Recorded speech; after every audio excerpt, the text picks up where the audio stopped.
Hello, hello, and welcome to another episode of the Startup Life 360. I'm super excited about this. Our next guest, there are startups that solve problems, and there are startups that solve big, big, big problems, or not even a problem, just make things better. Wait to hear what our next guest has to say about this. Let's go.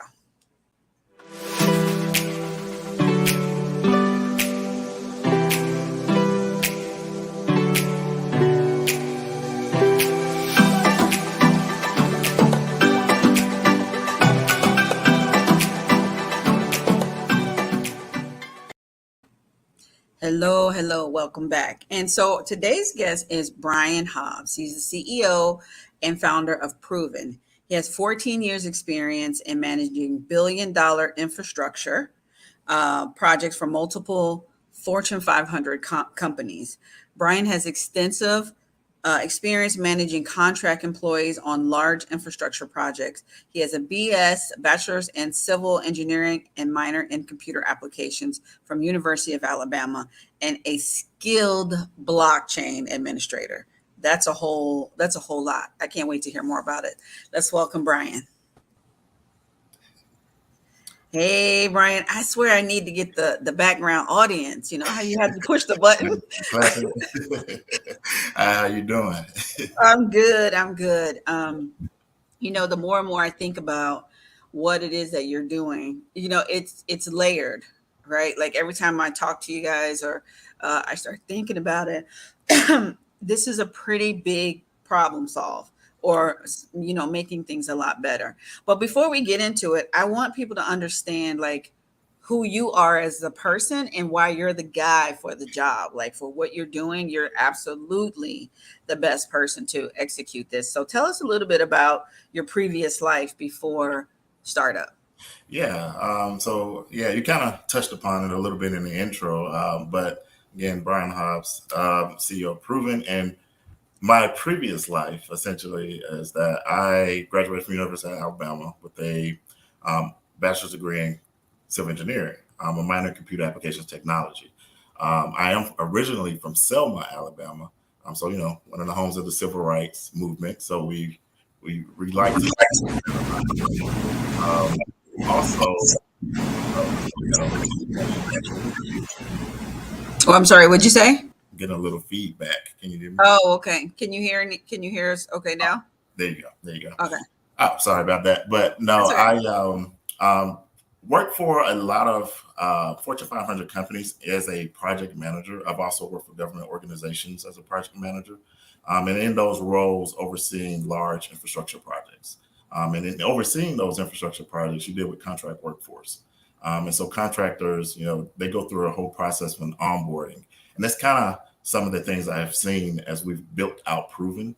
And Proven in general, it's really come from a personal experience.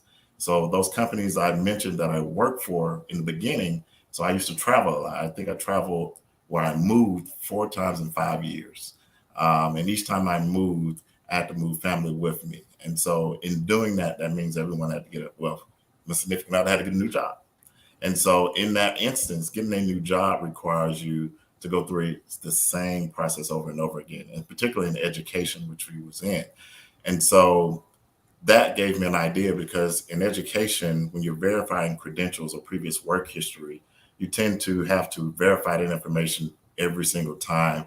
And that is the only way you can get a certain salary. So if your school system doesn't send that back, you don't get the salary that you're due. And essentially from that point on, you just miss out on money that should have been yours in the first place. And that's kind of how the idea came about, understanding that a lot of people go through this whole credentialing process, and that's whether they're getting a job, an opportunity for a financial product or service, or education opportunity, or anything in general when organizations are looking to do that. So for me, seeing all of these things going on from college all the way through my professional career, just seeing that and understanding that there's a better way. So myself, I tend to be an individual who likes to finish things or who likes to solve problems. And this is my way of solving a problem that I've seen. And so that's a little bit about myself and how I got to where I am today. Oh, that's now you just took two of my questions away, Brian, and the one answer. Now, what am I supposed to do with all this stuff? No, I'm Well, joking. ask me Uh, anyway. no, but one of the things about startups, as I've had over the last like 16 months of my life, I'm absolutely obsessed with startups now, is the story that gets you here, right? I always feel like almost like that it meant to be. You know how you think about like I've had several startups say, I feel like my life was built all the way up to this point, and now I'm the person to be able to think through all the tiny things that have to happen. And I know we talked previously, and your aha moment was it was a personal thing in you guys' household where she had to verify and she lost it. But also, I just heard, which I didn't hear the first time, was because you had to deal with a lot of contractors, so you had to verify their stuff as well. Yes, yeah. And So, waiting on that yeah, before they can start projects, yeah, and then sometimes it wouldn't happen, and you get this is red tape yeah, basically. yeah. No, you're absolutely right. These are both of those experiences correlate with each other. So, like you said, it really started with seeing that you don't get a project started in time because you're waiting on background, or you're waiting on work history, or you're waiting on any type of license certification. It really doesn't matter. That is an HR process that is a pain right now for a lot of organizations, and then particularly the groups that we're working with right now. They tend to be very high turnover and high risk. So when you start looking at verifying who an individual is and then verifying all of their background information, it can take some time, and you don't have time as an organization who needs to essentially um, time to earn well for that individual, but bringing more revenue. You don't have time to wait for that as long as you used to. So you need to move quickly. And so that's the Yeah. same thing I saw in the contract workforce. Same thing I saw with regards to in the education and significant other having the issue. It's all the same. And so why isn't there a way that you can basically one click a button and you get all that information and know that it's verified immediately? And that's what Proven is out here to solve, and whether it's on the individual side or the organization side or enterprise side. Wow. So it's almost like a stamp and sealed in like the credit bureaus, right? Like the credit bureaus, they do not use blockchain, which they probably should. But um, so I'm going to throw that word out there. This is a word that we all just are like, oh, God, don't say NFT, crypto, or blockchain. Oh yeah, Please, nobody say it, all right? right. Because then we all realize how behind, like I literally watched in Netflix yesterday or this weekend on like the beginning of the blockchain NFTs and stuff, and I thought about Proven the whole time because I'm like, okay, what's happening here? Where did this come from? This was not one of my previous questions, but it makes sense to talk about your background in blockchain. Like, Right. where did that come from? In So, how, you're a skilled administrator. Like, who's that? Who does that? yeah, no, blockchain. So think about blockchain. Blockchain is not really new, and it's new, but it's not new. Blockchain's been around for a while, and particularly when you start talking cryptos. We don't right now. We don't deal in cryptos, but blockchain is nothing but a ledger. And so essentially, for me, being skilled in computer applications and technology, you're always looking for the newest and most innovative thing. Blockchain is one of those things because of the way that blockchain handles information, the secure aspect of blockchain, the immutability aspect of blockchain. All of that is very interesting to me. And so for me, that's why when I got certifications in blockchain to learn those things as an administrator or as a someone who knows what they're doing when it comes to implementing blockchain. And so Mm, that's how that came about. Just looking for more innovative and new things, and keeping my eye a pulse on new technologies, and yeah. really just looking at how could we utilize blockchain in a way that can help an individual in increasing that up or having upper economic mobility. And so Mm. this is how we see that, giving them an advantage, and while helping companies as well, but giving the individual an advantage by controlling their data using blockchain. I mean, it's really innovative. I mean, I think the contractors of the world, which are becoming more and more, Yeah. Everybody's in this gig economy. Like soon, I kind of think that the employee life is going to change Right. to being half employee, half, contractor. You're still going to have an employee group, but they may come in at different places, right? I feel Right. this is coming if it's not already here. And this is something that needs to happen because a lot of people, let's face it, things are moving really fast right now as far as getting jobs. Companies need people ASAP, Yeah. right? So it's like, I guess they call it the great resignation. So Yeah. that means companies are desperate. So that means they're moving faster, which also means they're making more mistakes Yeah. That's because they're like grabbing people. Listen, I just need somebody on the floor. Listen, we need somebody on this thing over here. Just get 5 people. yeah. And what happens, it may be the wrong person Exactly. Exactly. that could get data or steal data or hurt people or whatever the case may be. Whereas your system can help people move faster, solve that problem, but also get good people. Exactly. You're absolutely right. Compliance is a major issue when you're talking about a transient workforce, and when you start talking contractors in general, and even your W-2 employees, it's still an issue with compliance. Verifying an individual because they move around so much, verifying who they are as an identity, verifying their criminal records, their motor vehicle records if need be, verifying certifications, licensures, all those things are part of compliance as well as training. Our system does that. It monitors that.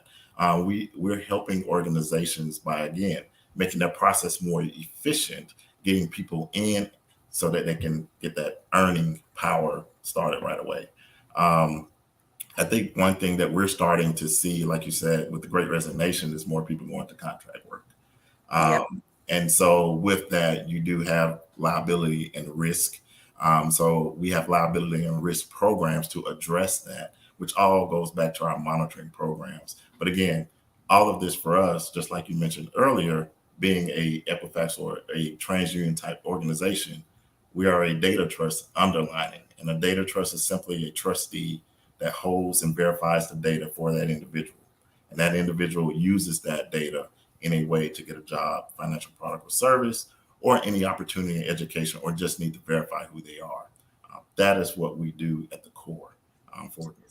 So, are you essentially saying that, let's say, okay, I'm going to be looking for a job or a contract position, and I want to get all my stuff, like get the seal of approval from Proven, and I know everybody's not on board with it, Right. but even you could possibly send a link from the system to any job that says, "Here's all my verified information." You can go ahead and verify it again if you'd like, but Right. right here, it's already been verified. That means you don't have to resubmit facts, all this stuff. It's one link. Right, right. Exactly. It's one link. And the idea for us, and it is a learning curve because it is new. Proven is a trustee, and we need organizations to realize that we are a trustee. And if they want, we invite all of our partners and organizations to come in and see how we verify this information and see how we monitor that information and re-verify it if need be, so that that individual who sent them that information via the link through a proven platform, they can trust that information, and they can know that that individual and what's on there is true and has been verified. So you're exactly right. That is how we operate. No, I think that's like a game changer. It's almost, it's not a disruptor as it is like taking anything down. Right. I think the difference between a disruptor and this is more of a streamliner, right? It makes things better for people. So nobody's losing their job because of this. Exactly. No, HR is actually going to be able to go home at night and breathe like, "Whoo, I got some peace in my life."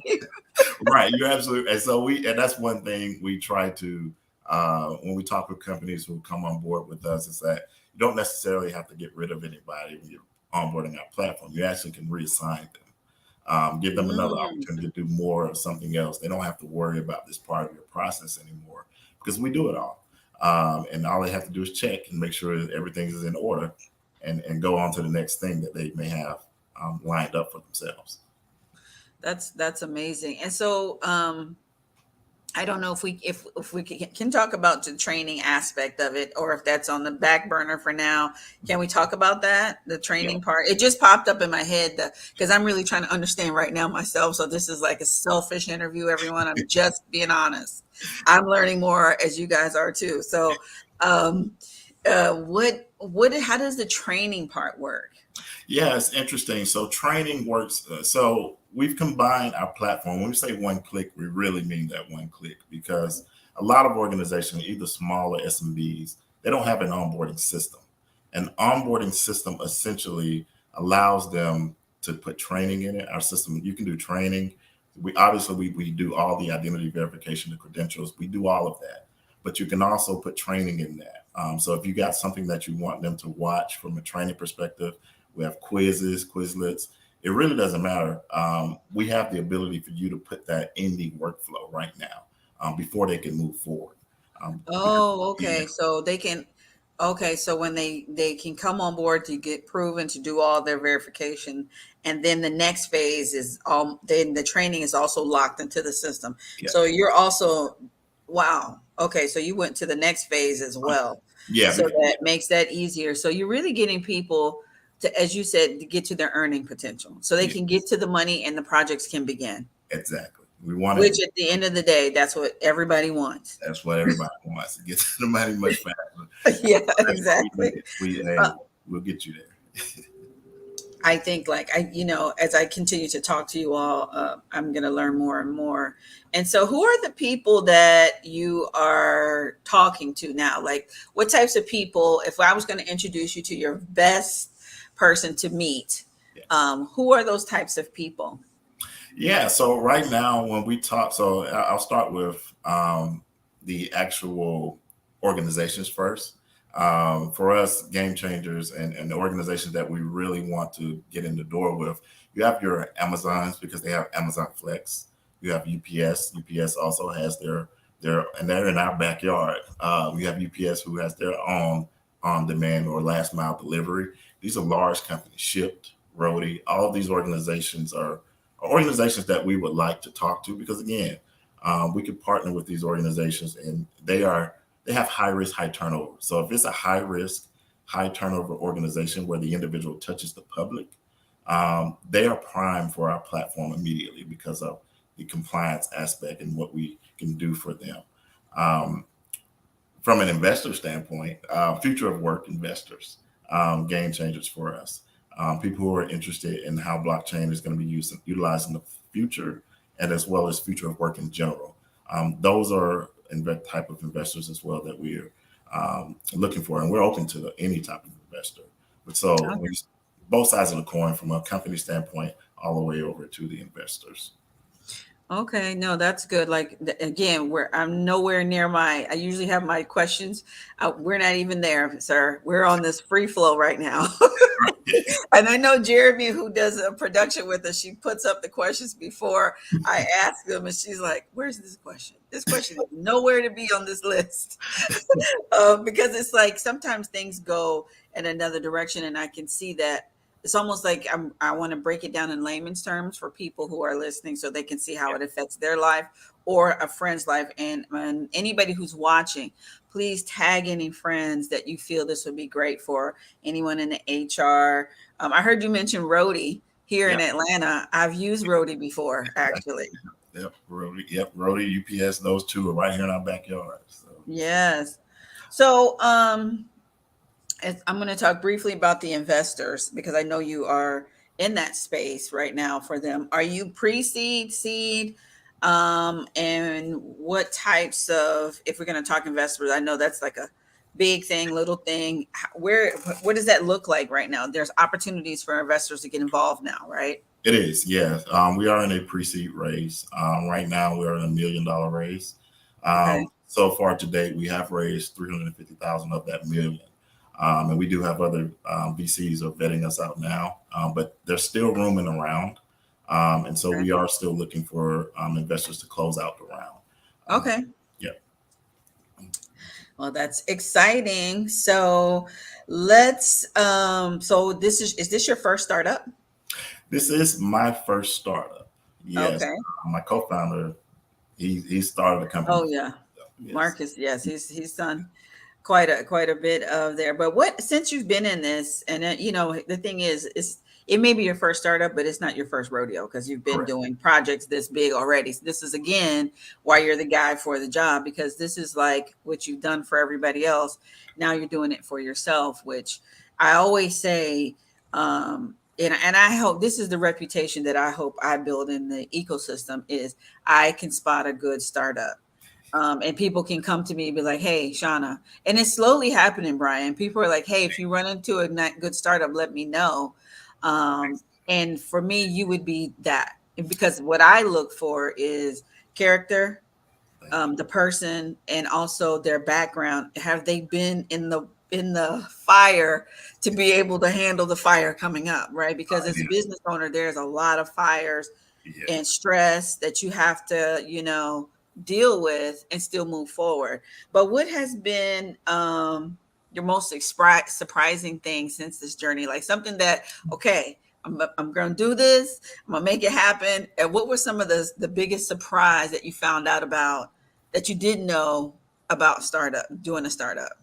Well, I think one thing, and people probably say this all the time. I know I say it now, is that you go into startup thinking, "Hey, um, this is the life. I'm working for myself.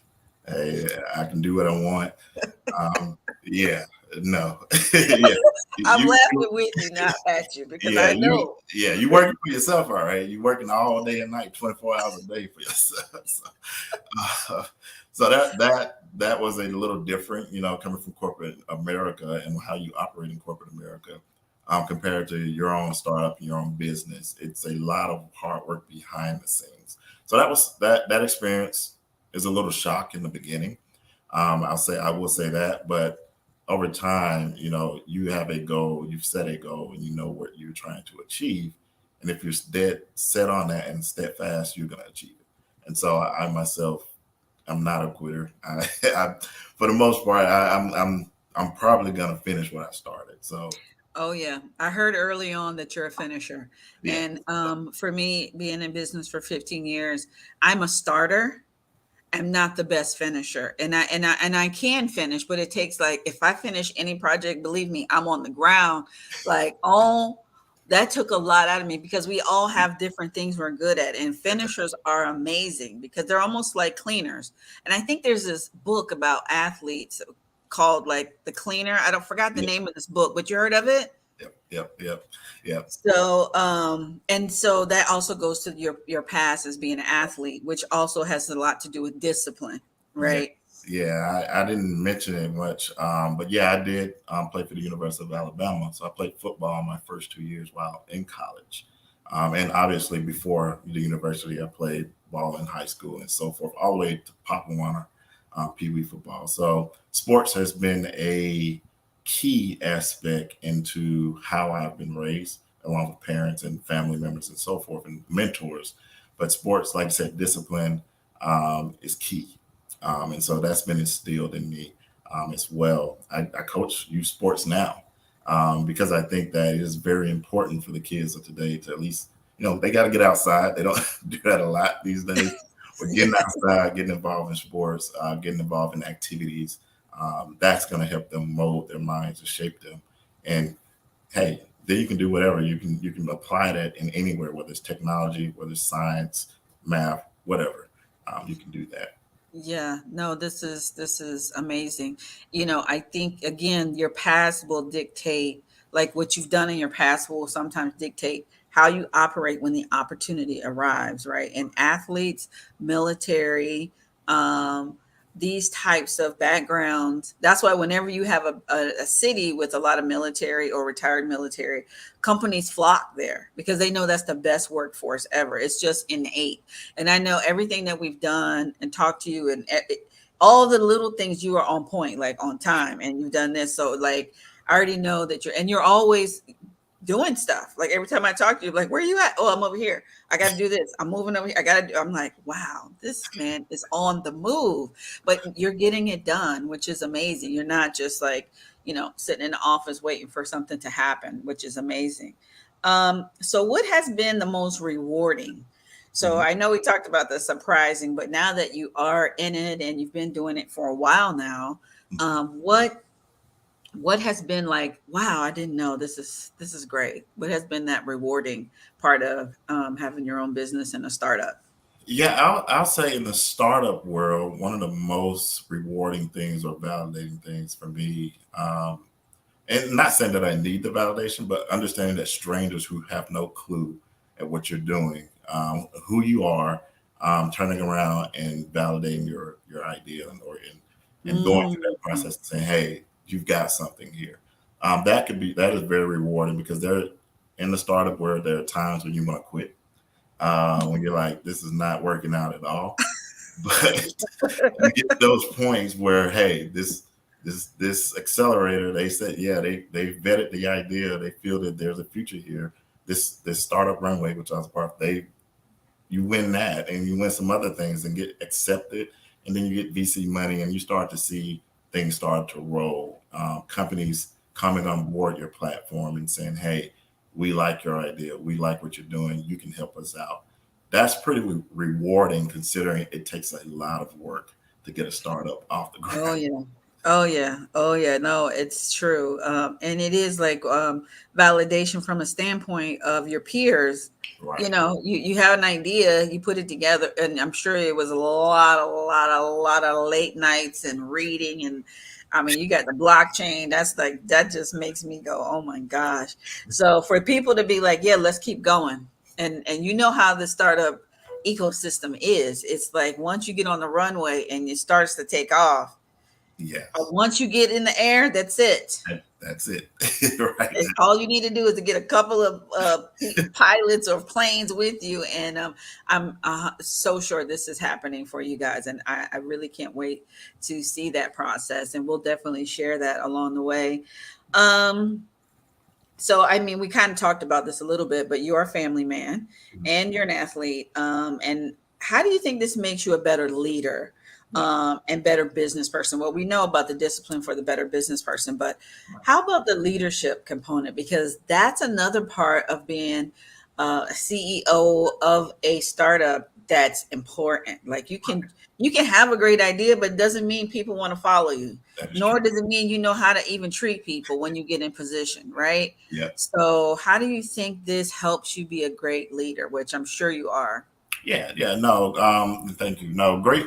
It helps in a lot of different ways. Like I said, being an athlete, being a family man, just in going through experiences, life experiences, and things. It's helped out a lot because you have to, in order to be a CEO, you have to make hard decisions, tough decisions, and decisions you likely won't like sometimes. And I've been able to do that, whether it's been in my career, whether it's been a family decision, or whether it's been in the athletic world. One thing I'll say when you're talking about laying somebody off in the corporate world, when you're talking about not paying out certain contracts because something didn't turn out right, those things are life decisions that not only affect you and your project, but affect individuals as well. And sometimes those decisions have to be made if you're not getting what you are due per se. When you Mhm. start talking about athletics, I'll say this: with the University of Alabama playing football, I decided to stop playing football and focus on engineering. I did not see the NFL as a future, so had to make a decision. Well, I need to focus on my studies or something that's going to help me grow. And so Oh, wow. ended football. Family, same thing. Life decisions of moving around, having to do different schools and things for kids and things of that nature. All those are life decisions, things that you might not want to do, but you have to make a decision on: is it beneficial in the future for you, and those who are affected by it. So, um, really, Yeah, that's a really amazing answer, honestly, Brian. I'm just saying. Um, so, what about so now you're going to be leading this group of people because you have people who are verifying. You have a call center and different people working, and it's going to continue to grow. What would you have you thought about a culture for your company? Like, it's kind of like for me, the culture that something that was very important for me to share with the team, that I know a lot of them were like, What? So I was like, listen, the word love is going to be used in this company, and you're going to have to fall in love with each client, literally. And they, some of them are corporate or technical, so their brains are like, Right. I could see it. But once they got it, I remember getting a message from someone, well, thank you for teaching me how to work from my heart. And Mhm. now everybody, what we produce it in love, because it's like, really, we all, this was what we do, right? We're heart to heart people trying to help solve problems for each other. And a lot of times people don't want to mention love and all that. Me, I don't care. And I'll tell clients in a minute I love them. I do. I love Barbara. I do. Okay. So what do you think about a culture? I know you may not have come up with it yet, but what do you think about that? You know, I think it's going to evolve over time. But right now, the culture that I like to instill in our organization right now is accountability. Accountability Mhm. being one, trust, because that instills who we are at the core at Proven. Being able to trust who you're working with, trust what they say, trust that they're going to do the things that say they're going to do, as well as being held accountable for that. You take accountability. Those are two things for me right now with the organization such as Proven, who's built on trust, being a data trust. Those are two things we got to build our culture around. Now, also, when you start to see things now that I look at culture in a little different ways as well. When you start to talk about um, bringing people in the office, working remote, these type of things are culture as well, but in a different way in my mind. But I do, as long as you're getting the work done, that type of culture, you can be remote. You can work wherever. We have people working all over the world right now. And so these things, we want people to feel free when they come to work for us, feel free and feel like they matter when they work for Proven. But also, we as an organization, as a culture, hold ourselves accountable and we are trustworthy to our clients. So that's kind of where we are right now. I like that because you're right. That is basically the heartbeat of proven is trust and accountability, making sure you do and verify all those things, and it's a trustworthy verification. So, I mean, how I'm sure you've heard it. It starts with the head, Yeah, right? Whatever the head does and thinks and believes, all the people who work with them will adopt that. And so, that's an amazing thing for them to adopt, and just being a good person, like you're super easy to talk to, you're very kind. I follow Gary V, who is Vanderchuck, and he always preaches about being kind. And he was like, I was watching something the other day, and he was like, a lot of leaders just feel like they don't have to be kind, right? You work for me, I send you a paycheck, do what I say, and they don't understand this is not the season. You'll right. lose your whole staff. They'll walk out together hand in hand. You will. You will. you They will quickly you're go. mad over here talking fussing. If you, this is not, you need to figure out how to be just basic kindness right now. This is Exactly. like, people want to matter, like you mentioned, and they want to be treated right, because there's a lot of opportunity right now. It is. We all are human beings, and people want to be treated that way, regardless of what your rank is within an organization. um So my last question is, because you answered my question about the game changer meeting. I think Amazon would be like I a agree. blow up. Yeah, I agree. I think Amazon. I honestly think from a lot of standpoints, not just as a client, but they do other stuff too. They do investment. I Yep. think that would be like, okay, I'll call you. Be like, Brian, where are you? Oh, I'm in a helicopter in Seattle. What? Okay. Hey, if we can make that happen, I'm ready for it. um, my last question. Oh, Marcia, someone says, yeah, many leaders are clueless about kindness and love. For sure, for sure, for sure. And I want to thank some of the folks who mentioned a few things. Diane and Shonda, thank you for popping in and saying some comments. And if anybody has any questions before our last question, which is balance, we always ask women about this, right? We always like, oh, you're a mom and you have kids and you have a business, and how do you balance it all? Well, the truth is that it goes for both sides, because let me just tell Right. you, I have been married before, and if my husband had a startup and he was gone all the time, I would be like, sir, what's happening? You know what I mean? So, how do you balance that? Because you not only, you're married, you have children, but you're also a coach. which Yeah. means, you're giving energy to these young people. And I know they're on your mind. You got to create plays for the football. I mean, there's a lot of stuff happening. And you have a team over here with Proven and co-workers. Like, that's a lot pulling on you. And Right. you are always happy, honestly. Every time I talk to you, you're smiling and happy. What, Like, what's happening here? How are hey, you able to balance all that? that is not always the case. Now, you when we talk, yeah, maybe, but that's not always the case. There's, I Okay. say, behind the scenes, there's a lot going on. So it's stressful. It is stressful. But however, I will say balance is key. I'll say I myself, and I actually credit this kind of to when I worked for Norfolk Southern, actually. Because working for that organization, again, the militaristic type at the time, they've kind of changed over time here and gone a little different. But you have a schedule. You're overseeing hundreds of projects. You have a schedule, and you are the point of contact for them all. So balancing things is really things I do anyway. It's what I'm used to balancing out things. So scheduling things out. I'm a big on schedule. My schedule is important. I have three or Mm. four calendars that are going to one calendar. Oh, Um, wow. yeah, and so I make sure I put time in for everything that I um, really need to get to. But then, like you said, there's also family time and things of that nature. Those things I will throw in there anyway, or just off the cuff do anyway, because you can always move things around. Not Yeah. everything is important enough to have to be there. You have a team that works for you, or you have teams that work here in the other areas. That's what they're here for, to help you. And so you assign those things to your team. You got to trust the people you're working with to be able Yeah. to go out and do other things outside of just working. Okay. Well, I mean, I think from for business owners watching or people who are, about to grow their business or thinking about taking on bigger things, the calendar. If you don't work by a calendar, I actually know a couple people who don't like have a to-do list or calendars.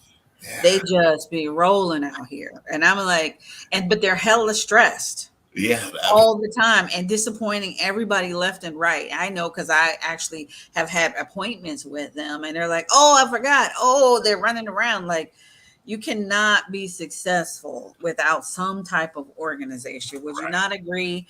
Having, like, you got to have a calendar, and don't do like I do. Like, you did the smart thing. You have all your calendars going to one. right. Yeah, I used to have 2 calendars and they didn't go into one.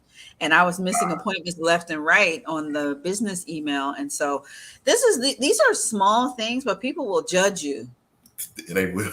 They, based on small stuff like showing up for a Zoom meeting, they really. right? They will judge you like, I'm good. Let me just say, I will judge you. Okay. Let me not say people.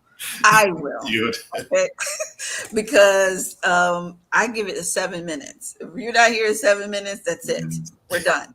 Um, I really enjoyed this interview because it's real world. It's, real life. We all, family and sports and the love of things and just organic. It's people can relate to that. Is there anything that you would leave for as we close out the interview? This is the last thing I'll ask you. Would you give anybody what type of advice would you give anyone thinking about doing a startup or in their first year of startups? What is something that you would tell them about what they're about to embark on? Yeah, I tell them, understand that it is not easy. There are going to be some good times and some bad times. There'll be times when you want to quit. But if you believe in what you're building and what you're trying to do, then stick with it a little bit. Don't give up so easily, because if you believe in something, you can achieve that. You can get there. That's what I would leave everybody with, because I think a lot of people end up quitting early because it just becomes too hard. But I will say some people just, it's not, startup life is not for everybody. Um, Right. yeah, my coworker tells me, my co-founder tells me all the time, startup life is not for everybody. So, you know, if it's not for you, understand that it is difficult. It's going to be times you don't want to do this, and things are not going to go your way all the time. So, be No. prepared for disappointment, but Yes. also prepare for a lot of excitement for things that do go well. So, Yeah, I had a couple questions popped up, but I'm going to let everybody go because I try to keep it under an hour. But Brian, thank you. As always, it's always such a pleasure to talk with you. So easy to chat with. And again, thank you for your time today. And I know you and Jeremy are going to talk later. So I look forward to hearing more and learning more and watching your success because that's going to happen. This is facts. So thank you guys for joining us again. Brian, have a great rest of your day. Thank you. Thank you, Shauna. Thanks, everyone. You're welcome.